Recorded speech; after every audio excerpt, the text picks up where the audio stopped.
we've seen these strikes between Iran and the United States over the past 10 days. How do you go about reviving the ceasefire and getting diplomacy back on track? Well, I think we just want to win. We just want to win. We're doing very well. We're trying to be nice as you can be in a situation like that. But they're being decimated. They have no Navy. They have no Air Force. They have no anti-aircraft. Doesn't mean they don't have any capability. They have some, but very little. We just want to win. We don't want to have them. It's very simple. They cannot have a nuclear weapon. Iran will not have a nuclear weapon, and they can't have a nuclear weapon. If they did, the Middle East would have been wiped out by now. If I didn't stop the JCPOA, the Obama deal, if I didn't terminate that, they would have had a nuclear weapon. I believe Israel would no longer be with us and big parts of the Middle East and perhaps other countries in different continents, frankly, because these people are crazy. So they cannot have a nuclear weapon, and they won't. Mr. What President, do you expect over the next 4 weeks, 8 Well, weeks? we'll be hitting them. We'll be hitting them very hard. And, at some point they're going to say, we just can't take it anymore. Mr. President, on the disarmament deal that you announced, do you have assurances from Israel that they are on board with this deal? And what comes first? Does Israel pull back and then Hamas disarms, or does Hamas need to disarm and then Israel leaves So Gaza? we do have an understanding with Israel. Israel is very happy about it. Israel helped us with it. And they've been very good. They've been very good about it. Most people said that would be a deal that would be undoable. Now, will it go through its ups and downs? It's a very complex situation over there. The people are very complex and difficult. Many cases wonderful, in many cases not so wonderful. But that will be it's a great breakthrough. Nobody thought that would be possible to disarm Hamas. That shows you how much success we're having with Iran. Because if you go 4 months ago, 5 months ago, a deal like that would have been impossible. So it's a big step for the Middle East, and people are really impressed by it, and they're surprised by it. And what comes first, Mr. President? Did What comes FIFA or first? Mr. Infantino speak to you about their proposal to sell a stake in the World Cup? And is that something you support, having just About happened? who? Did FIFA or Mr. Infantino speak to you about their proposal to sell a stake in the No, I World didn't Cup? speak to them. Mr. President, you said this morning on Truth Social that victims of government abuse should be paid back. Yeah. Even if it's not the anti-weaponization fund, would you still want the acting attorney general? Well, I'm to find a talking new way about to the do that? weaponization against large numbers of people in our country by the Biden administration and by Obama, but by the Biden administration in particular in this case. But large numbers of people, their lives have been ruined, they've been destroyed, their families have been, decimated. They've gone to prison for no reason whatsoever. There's never been a group of people, most likely, I can think of a couple that were treated pretty badly, groups, but there's essentially never been a group of people treated so badly as these people. And this fund was not for me. This fund was for those people that have been weaponized, that have been abused. Now, I was abused. They attacked my house, Mar-a-Lago, where I live, and I was, big damages should have been given to me. I don't want anything. I'm not talking about myself.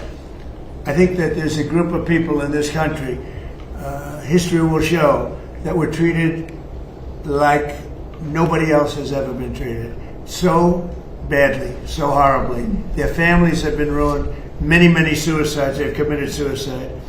People that were very successful, that wanted to go to a rally or an event and ended up spending the rest of their lives in horror. No, so you can say what you want about the fund, and they've agreed to not have a fund. But there are a lot of people that are very upset about it. A lot of Republican people, a lot of Democrat people are very upset about it.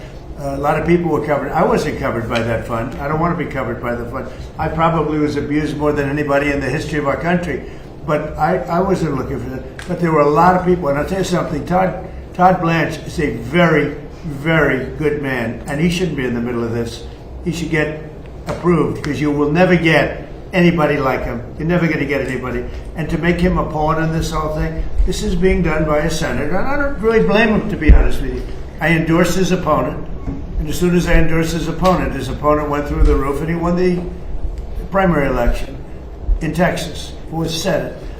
And the man that lost, the man that I didn't endorse, has become very angry, and that's okay. I mean, I understand that. I probably would do the same thing. You want to know the truth? I think I do the same thing. Mr. President, on that though, do you agree, just to be clear, do you agree with the acting attorney general that the anti-weaponization fund is dead? And why not just put that in Well, writing? it is dead, but I wish it weren't. To be honest with you, I think people were horribly treated, horribly abused. This has nothing to do with Todd. This was me, horribly abused, and I'd like to see them compensated for the pain. They lost their families.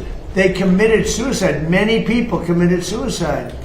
They went down for an innocent journey, and I'm not only talking there. I'm talking about not even having to do with that. The way they were treated. The Biden administration and the Obama administration weaponized government and destroyed lives. Do you Are you willing to accept limits on the scope of the audit immunity deal in order to get Attorney General Blanche confirmed? Well, no, he should be approved forthwith. I mean, you're never going to get a person like that. Everybody agrees to it. Don't forget, Senator Cornyn thought he was phenomenal until he lost. When he lost, is that a correct statement? You come from Texas. I mean, he thought this was the most incredible person. And when he lost because of me. I endorsed somebody else. And as soon as I endorsed the other person became a rocket ship upward. And he lost. And, I think I'd be the same. But would you I mean, I shouldn't say that, but I'd be upset also. And so I fully understand it. He shouldn't be that way. I shouldn't be that way. But he is that way. He's become a very angry person. And I understand. You have a couple of others that I've caused their defeat to. And, you'll probably hear from them too. Yeah. Mr. President, back on Iran, there's a report that you got a proposal from the military to go big and hit them hard over 10 or 14 days. Well, we're going big. Are you going to consider? We've already gone big. Look, I mean, what's big? They had 159 ships. That was their entire Navy, 159. Their entire Navy is laying at the bottom of the sea. I'd say that's going big. They had 200 airplanes. They're all gone. Every one of them. They don't have one airplane. They had anti-aircraft weaponry, very good, but it didn't work. And it's all gone. Their radar is all gone. Their leaders are all gone. Everything's all gone.